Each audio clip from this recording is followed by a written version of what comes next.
సంవత్సరాలుగా ఎన్ని సాంగ్స్ చేసినా గుర్తులేనిది ఆ ఒక్క సాంగ్‌తో గుర్తుండిపోయేలా చేసిందనంటే, అంటే నా లైఫ్‌లో నేను చచ్చిపోయేంత వరకు 'అల్లా హే అల్లా' అనే పాట అట్లా లైవ్‌లోనే ఉంటది. ఓకే. అండ్ పలానా టోనీకి ఇకరా ఈ 'అల్లా హే అల్లా' సాంగ్ చేసిందనేది ఆ ఒక్క సాంగ్ తోటి కొన్ని లైఫ్ లాంగ్ గుర్తుండిపోయేటట్టు చేసింది. కాబట్టి నాకు అదృష్టం అనుకోవాలి ఆ సాంగ్ నేను చేయడం. ఓకే. అంటే ఏదో సర్ప్రైజ్ కూడా ఏదో ఉందని ఏదో పోస్టర్‌లవి పెడుతున్నారు. యాక్చువల్‌గా మూవీ ప్లానింగ్ ఉంది. ఒక పెద్ద ప్రాజెక్ట్‌తో మీ ముందుకు రాబోతున్నాను. ఓకే. నేను ఇగ అది నా డ్రీమ్ అనమాట. ఇప్పుడు మా ఐ డ్రీమ్‌లోనే చెప్పుకుంటున్నాను. ఇన్ని ఇయర్స్‌గా కష్టపడ్డ దానికి ఫలితం వచ్చింది. ఒక పెద్ద ప్రాజెక్ట్ తోటి ముందుకు ఓకే. రాబోతున్నాను. అంటే ఎప్పటినుంచో చెప్తున్నారు అవునవును. మూవీ చేయాలని ఎప్పటినుంచో చెప్తున్నారు మీరు. అవునవును. ఫైనల్‌గా మీ డ్రీమ్ ఫుల్‌ఫిల్ అయిపోయింది ఫైనల్‌గా. అవును. తొందరలోనే బిగ్ స్క్రీన్ మీద చూస్తాం మిమ్మల్ని. అవును. తప్పకుండా. ఓకే. అంటే దీనివల్ల ఒక 8 మంత్స్ నేను సాంగ్స్‌ని కొంచెం పక్కకు పెట్టాల్సొస్తుంది. ఓకే. అండ్ ప్రొడ్యూసర్స్ అందరూ చాలామంది కూడా కాల్ చేస్తున్నారు. ఆళ్ళందరికీ సారీ. అంటే నా హార్ట్‌ఫుల్‌గా నేను సారీ చెప్పుకోవాలి. ఈ టైంలో నేను అగ్రీమెంట్ అయ్యాను కాబట్టి ఒక మంచి ప్రాజెక్ట్‌తో మేము ముందుకు రావాలి అని అంటే ప్రేక్షకుల దేవులకు అంటే వాళ్ళు నన్ను అభిమానించే వాళ్ళందరికీ ఒక పెద్ద బిగ్ సర్ప్రైజ్ తోటి మీ ముందుకు రాబోతున్నాను. అండ్ ప్రొడ్యూసర్స్ కూడా చాలా సారీ అండి. ఒక 8 మంత్స్ తర్వాత నేను బ్యాక్ వచ్చేస్తా. అంతే నన్ను కొంచెం అర్థం చేసుకోండి. అంటే మీ మీ పేరు చెప్పగానే జనాలకేంటంటే ఒక విషాద గీతాలు ఐ మీన్ అంటే అదేదో విరహ ప్రేమికుడు, భగ్న ప్రేమికుడు అంటారు కదా! ఆ అవును. పాటలే ఎక్కువొస్తున్నాయి. అంటే మీరు అట్లా సెలెక్ట్ చేసుకుంటున్నారా? లేకపోతే అవి వస్తున్నాయా? వస్తున్నాయి అట్లా. అంటే సెలెక్ట్ చేసుకోవడం ఒక అంటే బ్రాండ్ నాకు ఇది పడిపోయింది మీకు అట్లా. అట్లా అయిపోయింది. అంతకుముందు స్టార్టింగ్‌లో ఒక డాన్సర్‌గా గుర్తించిర్రు. హ్మ్. తర్వాత ఒక ఆర్టిస్ట్‌గా. ఇగ 2 ఈ టోనీకి ఏది చేసినా డాన్స్ వర్షన్ వచ్చినా వాడు చేయగలుగుతాడు. అండ్ హ్మ్. యాక్టింగ్ స్కిల్ కూడా ఉంది. ఇలాంటివి బాగా సెట్ అయితున్నాయి అని చెప్పేసి వాళ్ళు ఓన్ చేసుకొని నాకు ఇయడం జరుగుతుంది. అది నాకు అదృష్టమే చాలా అంటే హ్యాపీ. నువ్వెప్పుడైనా వేరే క్యారెక్టర్ అయినా ఐ మీన్ వేరే మంచి సాంగ్ ఏదో హ్మ్. మామూలు ఊపున సాంగ్ వేరే ఏమైనా వస్తే హ్మ్. జనాలు యాక్సెప్ట్ చేయగలరా? అంటే ఒక బ్రాండ్ పడిపోయింది కదా మీకు ఇట్లా ఎక్కువ ఓకే. ఓహ్! ఈ సాంగ్‌లే ఏడిపించే సాంగ్‌లే ఎక్కువొస్తున్నాయి కదా మీ నుంచి. అంటే నేను ఫస్ట్ డాన్స్ తోటి స్టార్ట్ చేసిన కాబట్టి నన్ను ఏ టైప్‌గానైనా చూసుకోగలుగుతాను. ఏ జాయినర్‌లోనైనా హ్మ్. యాక్సెప్ట్ చేసేస్తున్నారు కాబట్టి నాకు చాలా హ్యాపీ అంతే. ఇది వీడు చేయలేడు, ఇది వీడు చేయలేడు అన్నట్టు హ్మ్. లేకుండా 2 ఈక్వల్‌గా వాళ్ళు నన్ను యాక్సెప్ట్ చేసిర్రు కాబట్టి నాకు హ్యాపీ. ఓకే. మీ హ్మ్. లైఫ్‌లో చాలా కష్టాలు పడ్డారు మీరు. చాలా అనుభవించున్నారు. అవును. సో, అన్నిట్లోనూ నెగెటివ్ కామెంట్‌లు కూడా ఏవొస్తాయి చాలామంది ఏదేదో అంటుంటారు కదా! అవును. సో, అలా వచ్చినప్పుడు ఎట్లా ఫీల్ అయ్యారు? నేనెప్పుడు అన్నీ పాజిటివ్‌గానే తీసుకున్నా గానీ, నెగెటివ్‌గా తీసుకోలేదు. అంటే హ్మ్. మనని వెనక నుంచి ఎవరన్నా పొడిస్తే మనం అప్పులేస్తామని నాకు తెలుసు. అంటే మన గురించి మనకు తెలవనప్పుడు ఎంతమందన్నా బ్యాక్ సైడ్ మాట్లాడుకుంటారు. మనతోటి హ్మ్. మన రిలేషన్‌షిప్ అంటే మనతోటి ఉండి ఫ్రెండ్‌షిప్ చేసినప్పుడు నేనంటే ఏంటిదని తెలిసినప్పుడు వాళ్ళు అలాంటివి హ్మ్. చేయరు. కాపోతే ఆ కామెంట్స్‌ని నేను ఎప్పుడైనా గానీ పాజిటివ్‌గానే తీసుకున్నా. ఎప్పుడు బాధపడలేదు. అంత బాధపడి అంత పెద్దగా ఏం పెట్టలేదు కామెంట్స్ ఓకే. గూడా. లైట్ బాగా బాధపడిన క్షణం. బాగా బాధపడిన క్షణం అంటే ఆహ్, మనిషి జీవితంలో హ్యాపీ ఉంటది. అట్లా సాడ్ హ్మ్. కూడా ఉంటది. చాలా సార్లు జరుగుంటాయి. కానీ మన మైండ్‌లో ఒకటి రిజిస్టర్ అయిపోయి ఉంటుంది కదా! అంటే నేను లైఫ్‌లో ఒకటి మనం ఎప్పుడైనా గాని ఒకటి అనుకుంటాం ఇట్లుండాలి, ఒక ఫ్యామిలీతో ఉండాలి. ఇది అని నేను ఒక పెద్ద కోట కట్టుకున్న తర్వాత ఒకటేసారి కూలిపోయింది. హ్మ్. అది కొన్ని రోజులు స్ట్రగుల్ ఫేస్ చేసిన. ఇగ అంతే అంతకు మించి బాధ దాని తర్వాత కూడా నేను లైఫ్‌లో నేను అనుభవించలేదు. అదొకటే బాధ అంతే. మళ్ళీ ఎప్పుడు కలవాలనిపించలే మళ్ళీ మళ్ళీ మిమ్మల్ని? ఈ టాపిక్ వద్దు. ఓకే. వద్దొద్దండి. ఓకే. హ్మ్. అంటే హ్మ్. ఏదన్నా ఇప్పుడు బ్యాక్‌కి వెళ్తే హ్మ్. అది నేను మార్చుకోవాలి నా లైఫ్‌లో అని ఏదో ఒక థాట్ ఉంటది కదా! అట్లా ఏముంది మీ లైఫ్‌లో?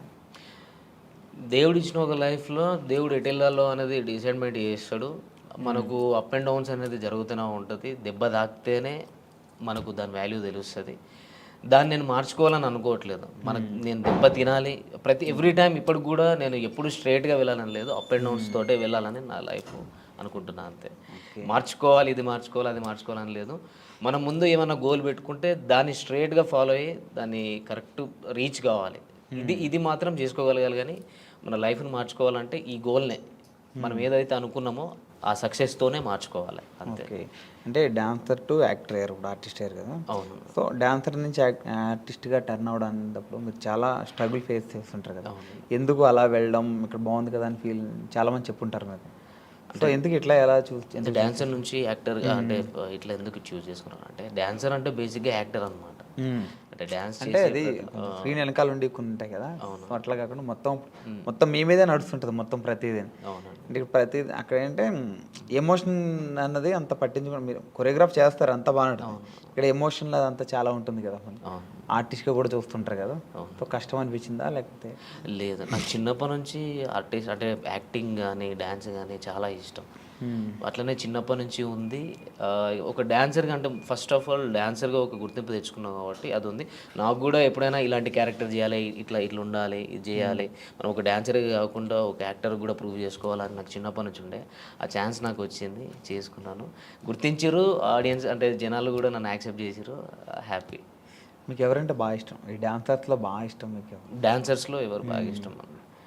డాన్సర్స్లో డ్యాన్స్ చేసే వాళ్ళు ప్రతి ఒక్క ఇష్టం. అంటే ఒక ఇన్స్పిరేషన్గా ఒకళ్ళు ఉంటారు కదా, అలా ఇన్స్పిరేషన్ ప్రభుదేవ్ మాస్టర్, చిరంజీవి గారు. ఓకే.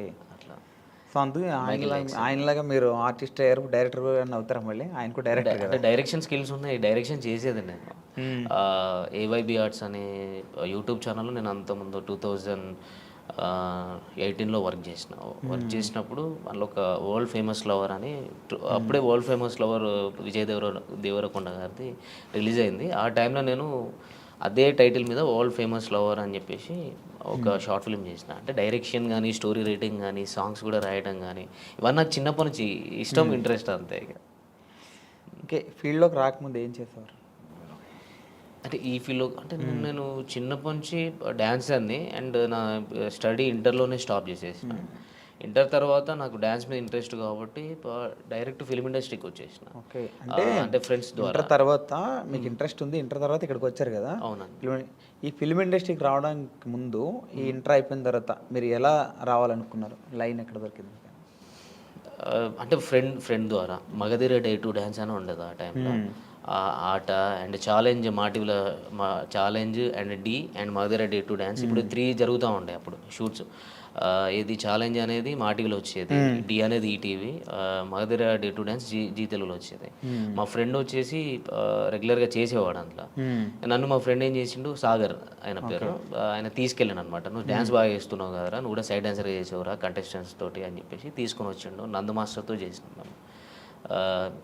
దాని నుంచి మెల్లగా శోభన్ మాస్టర్ అని చెప్పేసి హైదరాబాద్లో ఉండదు దిల్సుఖ్ నగర్లో, ఆయన రాకేష్ మాస్టర్ని పరిచయం చేయించిండు. మన రాకేష్ మాస్టర్ ఉన్నారు కదా, ఆయనను పరిచయం చేయించి, ఇట్లా స్టూడెంట్స్ ఉన్నారు మాస్టర్, మీ దగ్గర పెట్టుకోండి, ఈవెంట్స్ కానీ ఏమైనా ఉన్న వాళ్ళన్నీ చేస్తారు అని చెప్పనంటే, వాళ్ళ తరపు నుంచి మేము బోరబండలో ఉండే అప్పుడు రాకేష్ మాస్టర్ గారు.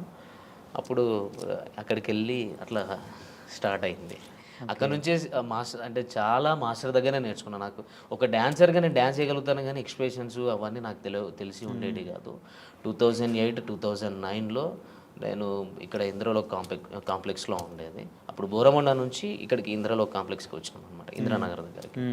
అక్కడ ఇన్స్టిట్యూట్ మాస్టర్ ఓపెన్ చేసారు. అక్కడ ఒక 1 year వర్క్ చేసినాం కావచ్చు. ఆ టైంలో నాకు డ్యాన్స్ తప్ప ఏం తెలిసేది కాదు.